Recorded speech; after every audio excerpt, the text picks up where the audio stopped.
How many of us here would like to offer or would say nga ang tibuok na akong kinabuhi akong gihatag sa Ginoo? Can we raise our hands? Thank you. I saw. Can we all raise our hands? Thank you so much. At kaganina atong nadunggan ang sugilanon sa una nga iglesia dinhi sa Tagbilaran, dinhi sa Bohol. Nakita nato ang mga young people who are now in this church. We have missionaries who are sitting with us. Nakita nato itong mga ginikanan, naapod tayo mga lola, lolo, balance kini nga iglesia mga kapaglaom, nahimo kini siyang nahimong haligi sa pagtuo dinhi sa Bohol. Amen for that. Amen. Ang akong task today is to give you or to remind us or maybe to recollect our memories. Unsa ang mga pagtulunan, unsa ang gikinahanglan, aron nga ang atong Sabbath school magmalampuson ug mahimong ma-improve. Na-improve ang atong Sabbath school diri. I saw, niabot diri alas 8. Naana atong mga kaigsunan. Praise the Lord. Diri sa Bohol. Alas 8:30, almost half of the church is filled. Praise the Lord for that. Amen for that. Thank you so much for coming early. That means nga ang atong pagtuo inig Sabado with fire, mga kapaglaom, og atong gihandom sa atong kasing-kasing nga sa pagsulod nato diri sa atong church, kita mahimong panalangin og mapuno ang atong kaugalingon sa Holy Spirit aron nga kita andam nga mahimong panalangin usab sa uban.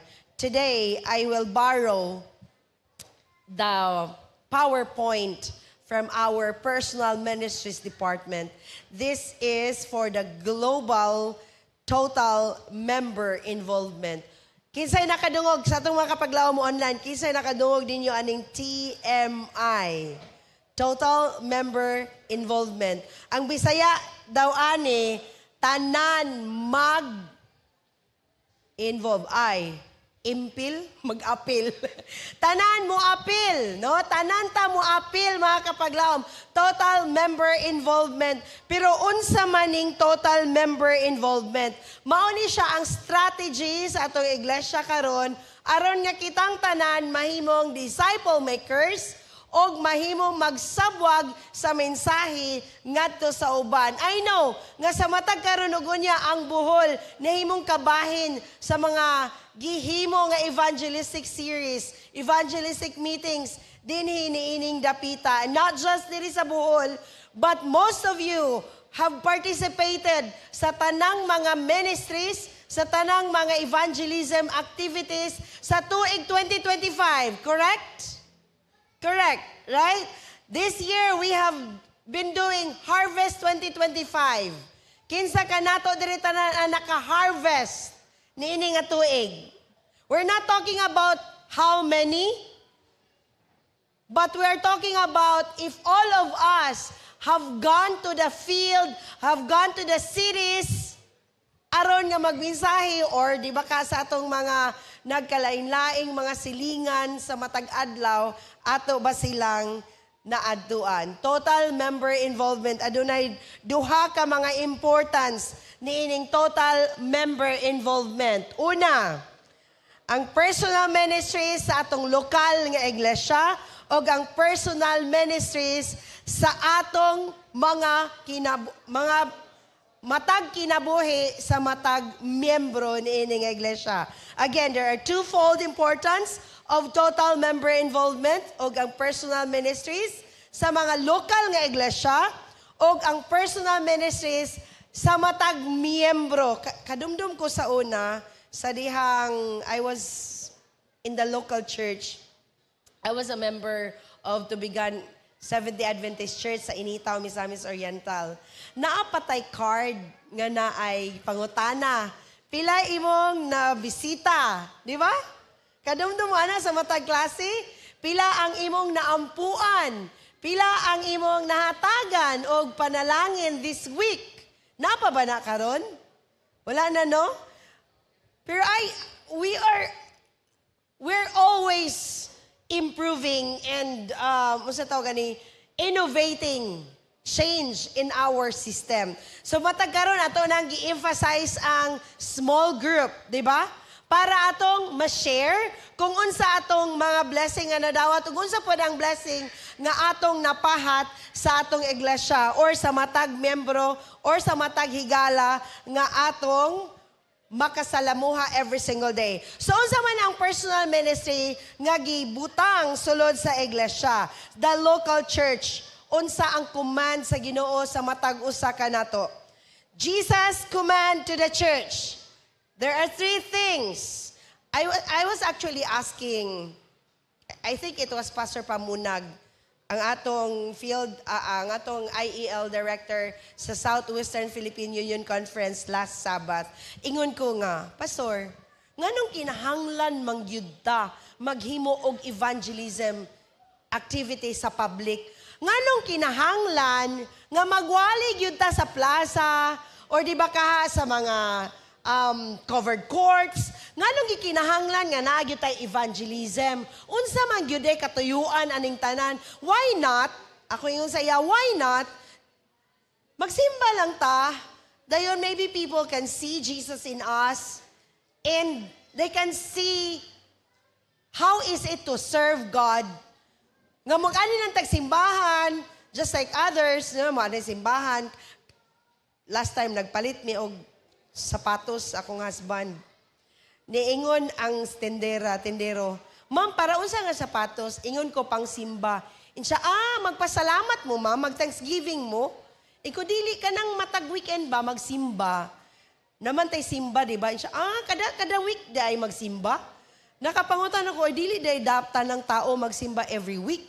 So therefore, mauday ning gi-command ang kada iglesia nga to make disciples. Una, ang pinakauna nga command sa matag iglesia, to make disciples. Second, to raise laborers for the great harvest. Ikatulo, to nurture the spiritual gifts or ang atong mga talento. Again, una, to make disciples and to raise laborers for the great harvest. Ikatulo, ang pag-nurture sa mga spiritual gifts, mga kapaglaom. Ay gisugo ta ani to make disciples. Ingon ang Matthew 28:19-20. Go therefore and make disciples of all nations. Unsay gi-emphasize aning tanan mga kapaglaom? Unsay emphasis or asa ang gi-emphasize sa gospel commission? Naipangutana diri, everyone must be rich or everyone must go. Kaning giingon nila nga, go and make disciples of all nations in every tribe and nations. Unsa man ni siya? Everyone must be rich or everyone must go? Or walaon ba nato ang or, sumpayan natong and? Right? Are these two phrases, are these two statements related to each other? Who would agree nga related ni sila? Doc. Good morning, Dr. Bercel. Everyone must be rich, or everyone must go. Yes, agree. They are partners. Ingon ni Dr. Bercel, they are husband and wife. Why? We cannot reach everyone if all of us must not go. So everyone, mama, papa, anak, igsoon, cousin, all, everyone must go para ma-reach ang tanan sa kalibutan. Everyone must reach or everyone must go. Next. Okay. Kanidang reach everyone, mo ni siya ang atong angay nga hunahunaon. Hunahunaon nato or atong gihunahuna sa una nga kung i-reach ang everyone, ang mga pastor lang ani ang makahimo. Sakto?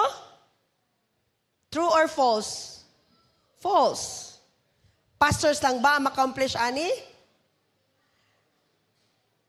Kung ta nga ang pastors lang or ang layman lang ang maka-reach sa tibuok kalibutan o sa tanan, dili na siya sustainable nga plano. And ang mga miyembro niya na mahimong weak, dili na ta mahimo tang inactive kay wala man tay contribution. Kabantay mo anang sa isa ka grupo kung isa lang ang nagtrabaho, di ba others will feel nga wala mo koy pulos. Pero if everyone has its role, tanan pud ta ma-activate og tanan ta mahimong active. And retention becomes a huge challenge. But public meetings will not always be possible, mga kapaglaom, kung ang ato lang mga pastor ang gahimo anang tanan. But if kitang tanan will go, doon na tayo taas nga retention rate sa atong iglesia. That's why, ingon ka ganina ni Elder, ang pagsugod diri, na ay mga sitwasyon nga, murag, dili siya, it doesn't make sense at the beginning. Pero later on, aday plano ang Ginoo. Tungod kay, niabot diri ang mga believers, Seventh-day Adventist believers, og nahimong ni kaylap sa buhol ang atong pagtuo isip usa ka Seventh-day Adventist. So nahimong, right now, pila na to ka iglesia diri? Diri lang sa buhol. 119. Pila ka distrito gani ang Bohol? Congressional district. 10. 10 congressional district. Unya natay 110. 19. So that means dunay mga 10 or more churches in every district diri sa Bohol. Dili ko bright og math mga pagkalaon pero murag basin ba? Right? 10 or more churches ang naasulod sa isa ka distrito sa Bohol. And praise the Lord for that. It started with maybe one gamay-gamay nga balong-balong para nini nga island, but it continues to grow. We are growing spiritually and members are not idle. Sa nag-anhi mi diri adtong SWPUZ retreat, nag-anhi pod mi diri kay naapoy week of prayer, di ba Doc? Week of prayer to ninyo. And all we see is members of the church coming even on Monday night, Tuesday night. Daghan. Nya naay prayer session after every discussion, after every sermon. What an active church we have here. And praise the Lord.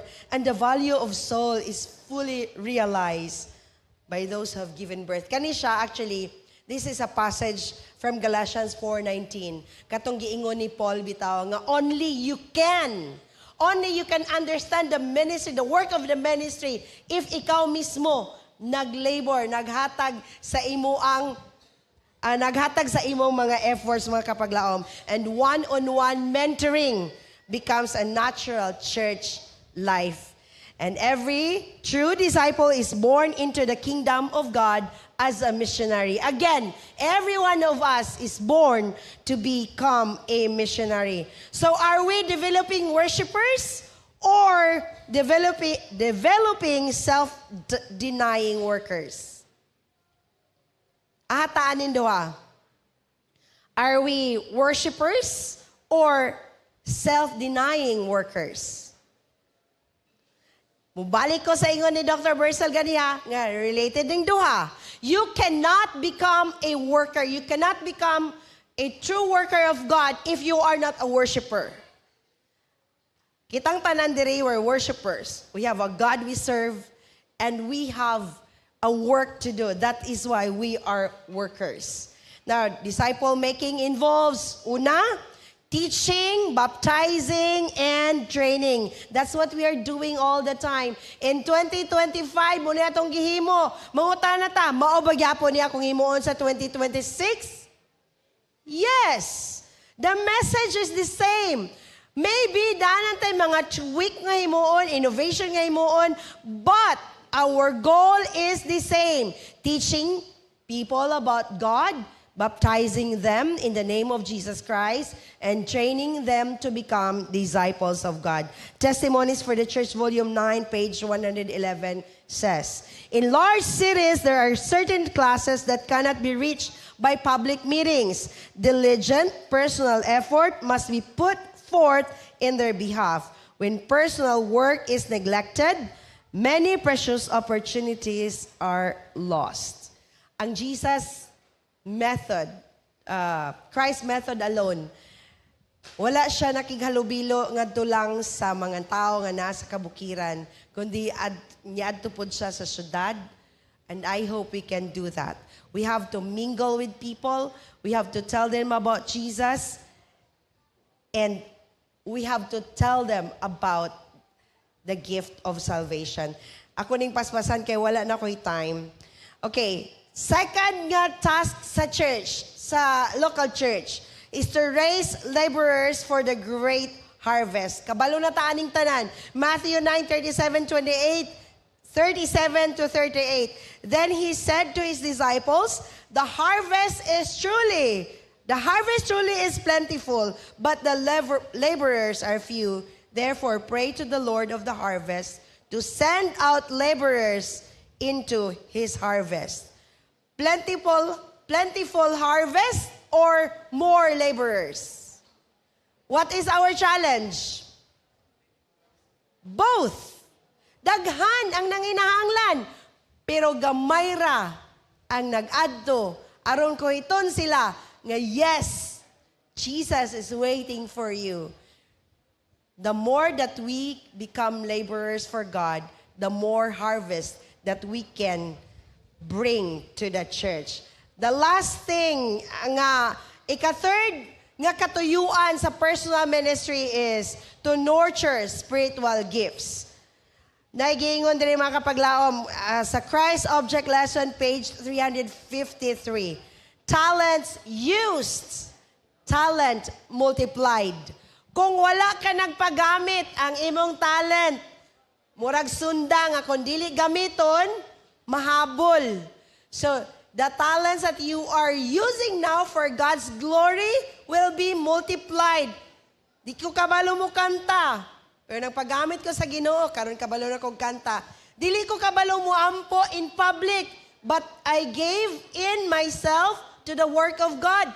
And God equipped me to become the deliverer of His message. Mga kapaglaom, there are only three things. Again, to make disciples. Second, to increase the numbers of laborers. And third, to nurture our talents for God.